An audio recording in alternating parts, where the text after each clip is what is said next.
అవస్థలకు కారణమైన అవినీతికి అంతమెప్పుడు? క్లర్క్ స్థాయి నుంచి కేబినెట్ మంత్రి వరకు పాకిన కాసుల కక్కుర్తి జబ్బుకి పూర్తి స్థాయి వైద్యం జరిగేది ఎప్పుడు? ఇదే నినాదం ఇప్పుడు ఢిల్లీ జంతర్ మంతర్ వద్ద మారుమోగుతోంది. జనలోక్పాల్ వచ్చే వరకు నా ప్రాణం పోదు అంటున్నారు అన్నా హజారే. ఆరోగ్యం సహకరించకున్నా, సహచరులు వద్దన్నా లక్ష్యం కోసం దీక్షకు దిగారు అన్నా. తక్షణం లోక్పాల్ కి ఆమోదం, కళంకిత మంత్రులపై చర్యలు, సుపరిపాలనా సూత్రాల అమలు వంటి అంశాలతో అన్నా బృందం వినిపిస్తున్న డిమాండ్లు ఇప్పుడు కేంద్రంలో కలవరం రేపుతున్నాయి. గతంలో 4 సార్లు ఏదోలా గట్టెక్కిన యూపీఏ సర్కారుకు ప్రస్తుత సమస్యను ఎలా ఎదుర్కోవాలా అని మల్లగుల్లాలు పడుతోంది. మరి ఈసారి గెలుపెవరిది? అన్నా అస్త్రాలకు కేంద్రం ఎలాంటి వ్యూహాలతో రానుంది? ప్రస్తుత దేశవ్యాప్తంగా ఇదే చర్చనీయాంశం.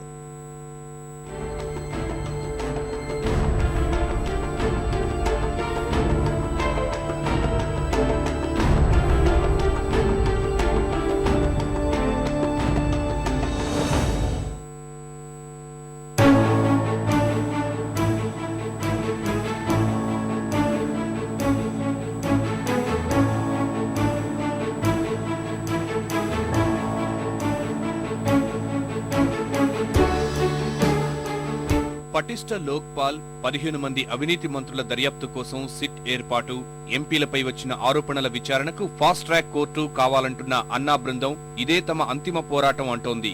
లోక్పాల్ తేవాల్సిందేనన్న హజారే అవినీతి పంకిలమైన మంత్రులతో అది సాధ్యం కాదని జంతర్ మంతర్ వద్ద సహచరులతో కలిసి నిరసన దీక్షకు దిగారు.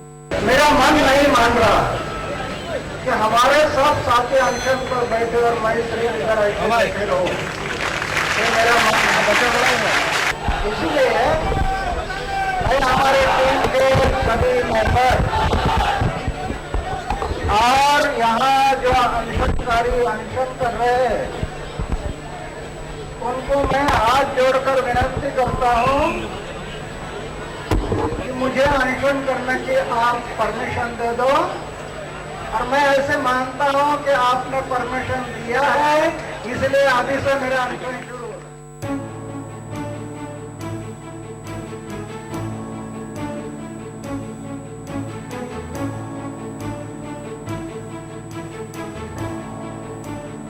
లోక్పాల్ బిల్లు కోసం ఎన్ని అవాంతరాలు ఎదురైనా వెనుకడుగు వేసే ప్రసక్తే లేదంటున్న హజారే రాజకీయాల్లో అవినీతిపై తీవ్ర స్థాయిలోనే విరుచుకుపడుతున్నారు. రాజకీయ పార్టీలు అధికార, ధనబలంతో తిరిగి పదవులు నిలబెట్టుకోవాలి అని మాత్రమే ఆలోచిస్తున్నాయని విమర్శిస్తున్నారు.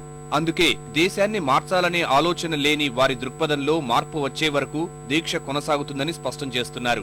అంతేగాక అవసరమైతే 2014 నాటికి పార్టీని స్థాపించి సార్వత్రిక ఎన్నికల్లో పోటీ పడతామని ప్రకటించి సంచలనం రేపారు.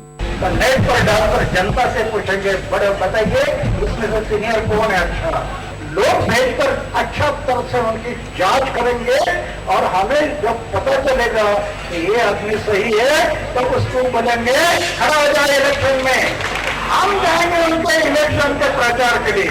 कोई कांग्रेस, बीजेपी और कोई पक्ष इससे अभी देश के लिए भविष्य नहीं है। मिलनी चाहिए और मेरे जीने में सही या तेरे जीने में सही, तो तब तक ना लोकपाल बिल आएगा ना परिवर्तन होगा. గతంలోలా కాక అన్నా బృందం ఈసారి ఎందుకింత ఆవేశంగా ఉంది? తమ డిమాండ్ల కోసం ఎందుకింత గట్టిగా పట్టుబడుతోంది? నిజానికి అన్నా బృందం దీక్షలు చేయడం ఇదే మొదటిసారి కాదు. సమర్థ లోక్పాల్ బిల్లు సాధన కోసం అన్నా దీక్షకు దిగడం ఇది 4గోసారి. ఏప్రిల్ 2011లో రామ్లీలా మైదానం వేదికగా ఆయన తొలిసారి దీక్ష చేశారు. దేశవ్యాప్తంగా లక్షలాది మంది ప్రజలను అవినీతి వ్యతిరేక ఉద్యమంలో భాగస్వాములను చేశారు. అనంతరం ఆగస్టు, డిసెంబర్లో ముంబైలో 2 సార్లు దీక్షకు పూనుకున్నారు. అవినీతి వ్యతిరేక ఉద్యమాన్ని బలోపేతం చేసి యూపీఏ సర్కారు మోసపూరిత విధానాలను ఎండగట్టేందుకు 3 సార్లు ఒకరోజు దీక్షలు చేశారు. క్రిందటేడాది జరిగిన ఆఖరి దీక్ష అయితే పార్లమెంటుకు ముచ్చెమటలే పట్టించింది. చివరకు ప్రణబ్ద అపర రాజనీతి చతురతతో యూపీఏ ప్రభుత్వం అతి కష్టం మీద గండం గట్టెక్కింది. ప్రజాస్వామ్య పార్లమెంటు గొప్ప, అన్నా బృందం గొప్ప అనే కొత్త నాటకాన్ని రక్తి కట్టించి అప్పటికి బయటపడింది. కానీ హామీ ఇచ్చిన విధంగా అన్నా బృందం సూచనల్ని లోక్పాల్లో చేర్చడం, బిల్లుకు ఆమోదం తీసుకురావడంలో మాత్రం మళ్లీ అదే నిర్లక్ష్య వైఖరిని ప్రదర్శించింది. నేటి పోరాటానికి నాడే బీజం వేసింది. क्या कांग्रेस और क्या बीजेपी और क्या पक्ष और पंजाब पर नहीं, इसके सामने ऐसा ध्येयवाद है कि मुझे इस देश का भविष्य बदलना है। बताइए कौन सा पक्ष है? सत्ता से पैसा, पैसा से सत्ता। ग्राम सभा का स्थान सबसे ऊंचा है। किसी गांव में कोई भी जमीन विधानसभा लोकसभा लेती है तो ग्राम सभा का परमिशन जब तक नहीं है तब तक नहीं ले सकती हो। कानून बनाना चाहिए। ఈలోపు జరిగిన మరో కీలక పరిణామం కేంద్ర మంత్రివర్గంపై అన్నా బృందం తెచ్చిన పౌర అభియోగ పత్రం. ప్రధాని మన్మోహన్, నాటి ఆర్థిక మంత్రిగా ఉన్న ప్రణబ్ సహా 15 మంది కళంకిత మంత్రులేనని సంచలన ఆరోపణలు చేసింది అన్నా బృందం. వారిపై విచారణ జరిపించి అక్రమాలను నిగ్గు తేల్చాలని డిమాండ్ చేయడమే కాక బొగ్గు బ్లాకుల కేటాయింపుల్లో కాగ్ లేవనెత్తిన అక్రమాలపై ఆ శాఖను చూస్తున్న ప్రధాని విచారణ ఎదుర్కోవలసిందేనని ప్రధానే లక్ష్యంగా భారీ అభియోగ పత్రాన్ని ప్రజల ముందు ఉంచారు.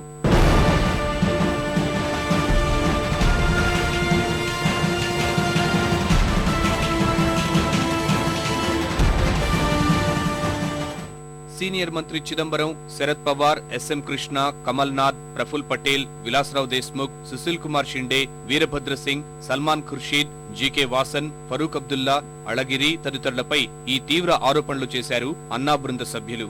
ఇండియా అగైన్స్ట్ కరప్షన్ వెబ్సైట్ లో పూర్తి వివరాలు ఉంచారు. వీరితో పాటు మాయావతి, ములాయం సింగ్ యాదవ్, లాలూ ప్రసాద్, జయలలిత పైన సిట్తో దర్యాప్తు జరిపించాలని కోరారు. అవినీతి మంత్రుల విచారణకు 3 విశ్రాంత న్యాయమూర్తులతో కూడిన స్వతంత్ర ప్రత్యేక దర్యాప్తు బృందం సిట్ను ఏర్పాటు చేయాలనేది అన్నా బృందం ప్రధాన విజ్ఞప్తి.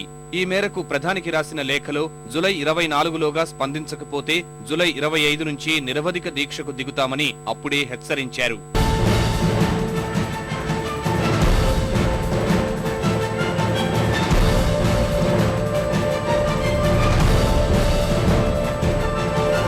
ఇంతలోపే వీరభద్ర సింగ్ రూపంలో తొలి ముద్దాయిని న్యాయస్థానాలే పైకి లాగాయి. యూపీఏ ప్రభుత్వంలో సూక్ష్మ మధ్యతరహా పరిశ్రమల మంత్రిగా ఉన్న వీరభద్ర సింగ్ తప్పనిసరి పరిస్థితుల్లో పదవి నుంచి తప్పుకోవలసి వచ్చింది. అన్నా బృందం చెబుతున్న కళంకిత మంత్రుల్లో ఈ సూక్ష్మ మంత్రి కూడా ఉన్నారు. సిమ్లా ప్రత్యేక కోర్టు వీరభద్ర సింగ్, ఆయన భార్య ప్రతిభా సింగ్ పై అవినీతి, కుట్ర అభియోగాలు నమోదు చేసింది. అవినీతి నిరోధక చట్టంలోని ఐపీసీ 120B సెక్షన్ల కింద కేసులు నమోదయ్యాయి. 23 ఏళ్ల కిందటి కేసులో వారిపై అభియోగాలు నమోదు చేయడానికి తగినన్ని ఆధారాలున్నాయని కోర్టు స్పష్టం చేసింది. అటు కేంద్రంలోనూ పరిణామాలు చకచకా మారిపోయాయి. రాష్ట్రపతి ఎన్నికల రూపంలో వచ్చిన కొత్త రాజకీయ సమీకరణాలు కొంతకాలం అన్నా బృందం నుంచి దృష్టిని పక్కకు తీసుకెళ్లాయి. అన్ని గండాల నుంచి యూపీఏను ఒడ్డెక్కిస్తూ వచ్చిన ప్రణబ్ దా కూడా రాష్ట్రపతి పదవి చేపట్టడం ద్వారా ప్రత్యక్ష రాజకీయాల నుంచి పక్కకు వెళ్లిపోయారు. కానీ అవేమీ పట్టించుకోని అన్నా బృందం ప్రణబ్ ప్రమాణ స్వీకారం రోజు జంతర్ మంతర్ వద్ద నిరసన ప్రారంభించింది. తాడో పేడోకి సిద్ధమైంది.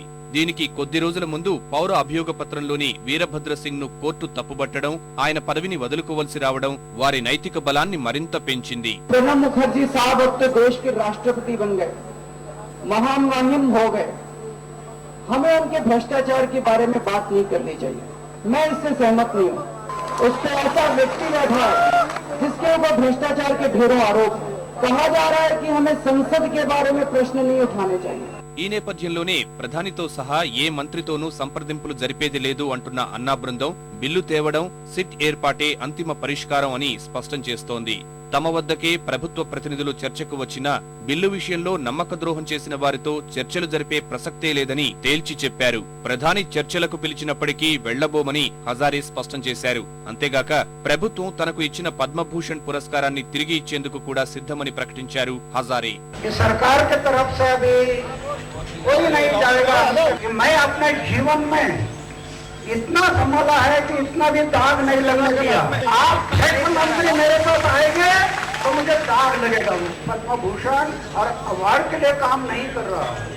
पूरे देशवासियों ने मुझे इतना बड़ा पुरस्कार दिया है कि पद्म भूषण और ये क्या है। अगर समय आने से इसी स्टेज से रिटर्न कर दो।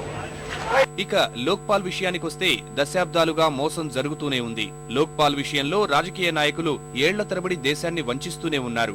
అవినీతిని తుదముట్టించే బ్రహ్మాస్త్రాన్ని తేవడంలో తప్పు మీదంటే మీది అని తన్నుకున్నారే తప్ప దానికి మోక్షం కల్పించడంలో మాత్రం నేటికి మీనమేషాలే లెక్కిస్తున్నారు. 1968 నుంచి మొదలైన ఈ నాటకాల పరంపర అలా కొనసాగుతూనే ఉంది. 1997, 1980, 1989, 1996, 1998 ఇలా ఎన్నో ముహూర్తాలు దాటిపోయాయి. 2011 నాటికి లోక్సభలోనే ఈ బిల్లును 8 సార్లు ప్రవేశపెట్టారు. సభా కాలపరిమితి ముగిసిపోవడం వంటి కారణంతో 7 సార్లు బిల్లు మురిగిపోయింది. ఒకసారి ప్రభుత్వమే మార్పుల కోసం ఉపసంహరించుకుంది. ప్రస్తుత యూపీఏ 2 సార్లు సభలో బిల్లును ప్రవేశపెట్టింది. దీనికి తోడు నిబంధనల్లో లొసుగులు అడ్డం పెట్టుకుని లోక్పాల్తో రకరకాల ఆటలు కొనసాగిస్తూనే ఉన్నారు. నిజానికి ఈ సందర్భాల్లో ఏ ఒక్కసారైనా ప్రజాప్రతినిధులంతా ఏకమై బిల్లును ఆమోదించి ఉంటే 73 ఏళ్ల ముసలాయనకు ఇవాళ ఇన్ని పాట్లు ఉండేవి కాదు.